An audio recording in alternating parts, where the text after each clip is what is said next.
chevalier blanc, je vais et je vole au secours d'innocents. À la campagne résonne la poudre, je vais et vole plus vite que la foudre. Loïc Ballet, Philippe Collignon, pour servir la jeune et belle Anissa Arfaoui, le chevalier blanc. C'est vous, en l'occurrence, Philippe Collignon. Alors, on parle de ce buis qui est attaqué, qui est menacé.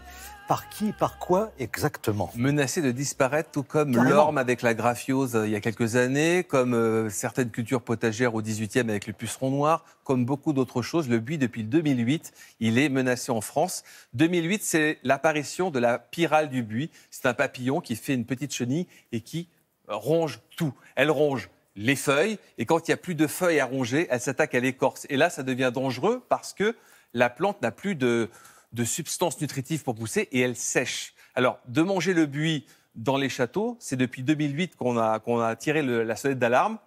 Grosse attaque en 2015 et en 2016, grosse attaque de la pyrale, et elle peut complètement déforester une forêt de buis, ou en tout cas les petites broderies que l'on a dans les châteaux de buis. Donc c'est vraiment un problème majeur en France, cette pyrale du buis. Alors, on se pose la question, est-ce qu'on va encore planter du buis ou remplacer le buis par 5 ou 6 plantes qui peuvent le remplacer? Ça ressemble au buis, mais ce n'est pas du buis. Et c'est surtout dans les châteaux qu'on s'inquiète du buis, parce que toutes ces broderies qui ont presque 100 ans vont disparaître. Alors, pour voir un petit peu quelles sont les solutions pour lutter contre cette pyrale, même sur son balcon, il y a des solutions. Eh bien, on est allé au château de Vaux-le-Vicomte, parce que là-bas, ils sont très actifs contre cette pyrale du buis. Regardez.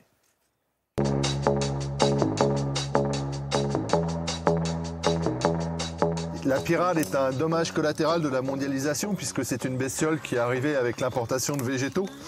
Et malheureusement, c'est une bestiole qui n'existe pas du tout en France ni en Europe, ce qui fait qu'elle n'a aucun ennemi naturel. Donc les premières attaques de pyrale en France ont eu lieu il y a une dizaine d'années. À Vaux-le-Vicomte, elles sont arrivées il y a 4 ans, avec chaque année des attaques de plus en plus fortes. Et les chenilles ont complètement défolié tous les buis, nous obligeant à les supprimer cet hiver. Donc la pyrale est un papillon qui va pondre, qui va donner des œufs, qui vont donner des chenilles, qui vont dévorer les feuilles des buis. Et le mot n'est pas trop fort, puisqu'on voit ici des buis naturels, de buis qui font 3 mètres de haut, qui ont été dévorés l'été dernier par les chenilles pyrales. Il n'y a aucune variété de buis qui résiste à la pyrale.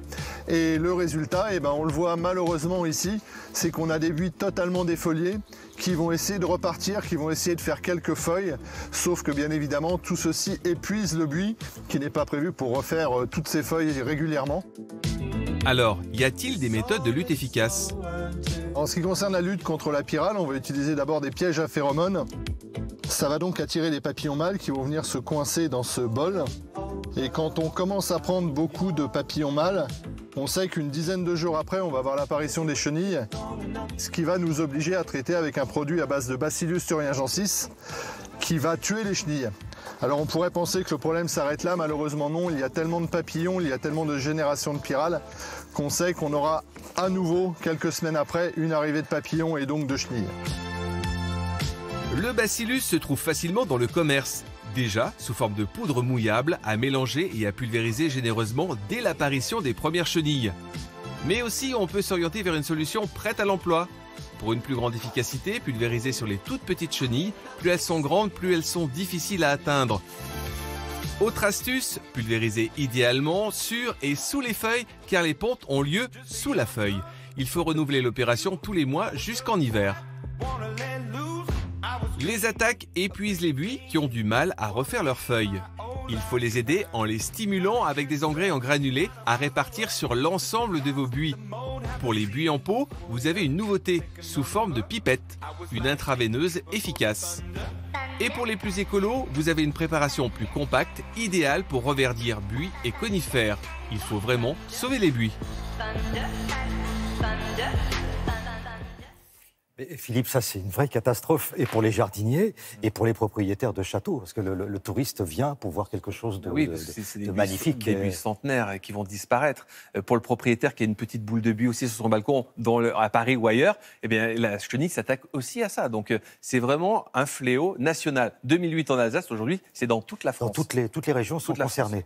Alors comment est-ce qu'on peut lutter efficacement? Il faut vraiment observer son buis presque au jour au jour. C'est-à-dire qu'il faut regarder, dès qu'il y a une apparition de petites chenilles, il faut traiter, parce que le produit est efficace au début de la vie larvaire de la chenille.